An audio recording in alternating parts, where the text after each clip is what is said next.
Concordia football coach, head coach, Pries here today. How you doing, Coach? I'm good. Good. It's Floral Friday. It is Floral Friday. He's got his floral on. So, Coach, you're 8 weeks into the season, looking at 4-4. How's your team progressing over this 8 week period? Well, it's been a little bit of a, as a lot of seasons are, a little bit of a roller coaster. Came out and beginning of the season had a tough loss here at home. Went on a 3-game win streak on the road, and then came back kind of in the meat heart of our schedule and kind of had some ups and downs. Played a great game here the last time we were at home. Then we were on the road. Did not play well at St. Francis last week. Battled Taylor. Obviously a lot better than we did against St. Francis. So it's been up and down. We've learned a ton. We've grown a lot. We've gotten a whole lot better than when we started. Battled through some injuries. So I don't want to say I don't think any coach is like, oh, we're just completely satisfied at all. There's some games that we wish we could do over. But we've made a lot of progress from the start. Now you got 3 weeks left. What is the mindset going into these last 3 weeks with a sitting at a 4-4 record? Well, we just alluded to the fact that it's going to go fast. We really haven't talked about the opponents for the following 2 weeks. Just really having the guys trying to focus on Marion, because especially with one of the best teams in our conference coming into town, the last thing we want to do is start thinking about the last 2 weeks, the last 2 opponents. So we know that this is another ranked team that was in the national championship game. We've got to be completely ready to go from the start, or they will take it to us. So it's been a lot of focus, just kind of an awareness that it's going to, we're nearing the end and to savor every minute you got, especially for our older guys. But really try and focus on Marion and get the guys dialed in there, because we need to. So with Marion being such a top-tier program and them being in the national championship last year, is it a different feeling going into one of these games with a top 10 team? Do you feel, is it a different mindset that you have to go into it with? As coaches, this conference, really pretty much all our schedule is not top 10 teams, but teams in this conference that are, most of them that have been ranked at some point or another, maybe even this year or in the past couple of years.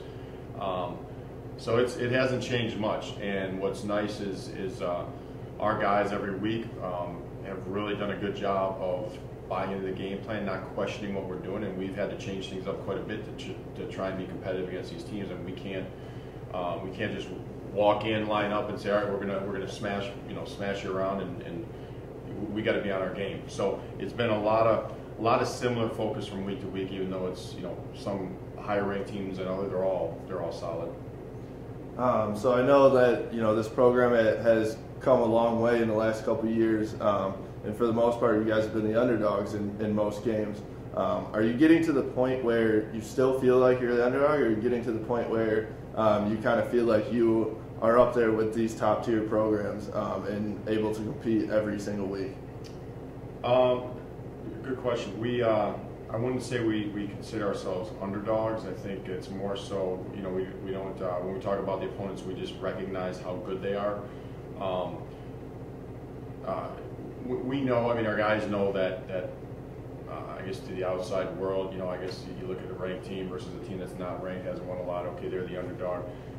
So we don't really talk much about that, but we really have tried to focus on this year every week, having a confidence with, all right, this is what we need to do in order to be successful, and to have that confidence. And I think our guys and our staff and everybody has bought into the fact that, all right, if we play solid football, execute, take care of the ball, all those important things, that we can battle and compete with anybody.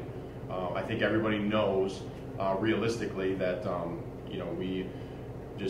we can't go out and execute poorly, throw the ball all over the place, fumble, just play sloppy football and compete. We're just not physically able to do that against these teams. So not as much really focusing on the underdog role, but just realizing the necessity to be sharp in everything that we do. So now you're getting into the colder months, colder part of the season at the end of the season. I know in the past couple of years it's kind of been mentality where the team hasn't been as strong mentally, so that things like this could affect them. Whether it being cold or rainy or just the weather, different outside factors in general. Do you think that you have a stronger mentality now with this team compared to teams in the past? Absolutely. We're much more, disciplined mentally. We're more disciplined mentally. We're tougher. We have a showing in every single game. I really can think of one game where I think we were, I'd say we didn't play tough football all the way through. But yeah, we are, and I mean the Lord's blessed us with some pretty good weather actually for the fall. So I mean the elements have not been that much of an issue. I think yesterday might have been the coldest practice, and we were out there this morning and it wasn't even that bad. So it's not that bad of weather. I'm sure it'll get crazy the next 2 weeks. It's nice we're going down to Missouri, and it's hopefully going to be warmer down there when we go down there next week. But it also helps now having the stadium out there, because the guys got the locker rooms. It's nice and heated. All you got to do is walk right out there. They can stay in there to the very last minute, then come outside, so they're not making the walk all the way across the street, and having that time to think about the elements. And so I think psychologically having those locker rooms out there really helps them too. Yeah. In this season, it's like you said, it's been a roller coaster. I think that there's been a lot of points where things haven't gone your way, when it's been a 50-50, and then things don't go your way. How do you keep your team moving forward and moving past those things when it seems like things could continually go the other team's way? Well, I guess as you go the ups and downs of games, ups and downs of within a game, all the different plays. I think it's just a focus on moving on to the next play, moving on to the next game. Crazy plays are going to happen. We had some big plays go against us last week, so it's okay. Turn the page, focus on what's next. And our team has done an excellent job of when one side of the ball or one unit doesn't do their job, there hasn't been a whole lot of finger pointing. And I think a lot of that stems from the coaching staff and how well they're working together. Because everybody's going to make mistakes. We as coaches are going to make mistakes, and there hasn't been a whole lot of second guessing, pointing fingers, which really allows us when we go through a tough stretch, bad play, bad game, to move on to the next one. All right, so it's time for our crazy question of the week. Yes. So I know that in football and in sports in general, things can get pretty heated. Tempers can fly and things like that. So my question is, two parts. On the football staff, who would you want to fight if you could have a good, clean fight? So you're saying who I would want to, who I think is probably the weakest one out of the bunch? Yeah. Who would I want to fight? Wow.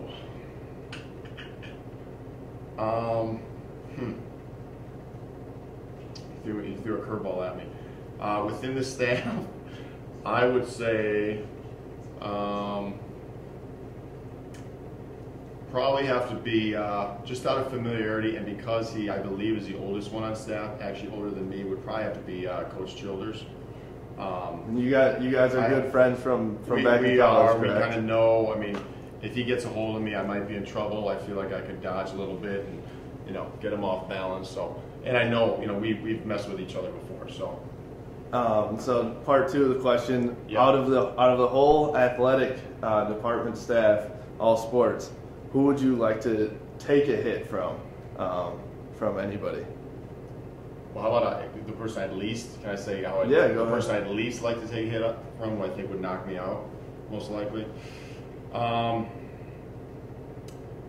Roscoe Cummings. I don't know that gentleman. I have a feeling if he's got the vice grip hands, and I think if he came at me hard with that, he'd knock me out cold. So Roscoe would be the one. I'll give some props to Roscoe. All right, thank you. Yeah. Coach Pries, head coach of Concordia football here. Thank you, Coach.